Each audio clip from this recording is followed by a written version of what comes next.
தேவனுக்கு மகிமை உண்டாவதாக. நீதிமொழிகள் 28ஆம் அதிகாரம் 10ஆம் வசனம். உத்தமர்களை மோசப்படுத்தி பொல்லாத வழியிலே நடத்துகிறவன் தான் வெட்டின குழியிலே தானே விழுவான். உத்தமர்களோ நன்மையை சுதந்தரிப்பார்கள். இந்த வசனத்துக்கு ஆண்டவர் உங்களிடத்துல ஒரு காரியத்தை எதிர்பார்க்கிறார். அதாவது சில வேளைகள்ல நான் தேவனுக்கு பயந்து நீங்களும் நானும் தேவனுக்காக வாழும்போது சில மனிதர்கள் நம்மளுக்காக குழி வெட்டுவாங்க. நம்ம விழணும், அபாயத்துல சிக்கணும், ஏதாச்சும் ஒரு ஆபத்துல மாட்டிக்கொள்ளணும்னு.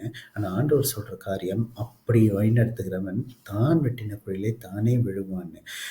இன்னொரு காரியத்த நான் எதுக்கு நான் சொல்லணும்னா, அநேக நேரத்துல நம்ம பழி வாங்குறோம்னா, அந்த குழியில நம்ம அந்த அந்த மனுஷன் போய் நம்ம பிரயாசப்பட தேவையில்ல. அவனே அந்த குழியில விழுவான். ஏன்னா, நம்மளை பாதுகாக்க கர்த்தர் உண்டு. அவனை பாதுகாக்க எந்த பாதுகாப்பும் இல்ல. கர்த்தரை விட வேற பெரிய பாதுகாப்பு இல்ல. அதனால அவங்களே விழுவாங்க. நீங்க பிரயாசப்பட வேண்டாம். தேவனிடம் சார்ந்து தேவனுடைய பாதுகாப்புல இருங்க. அது போதும்.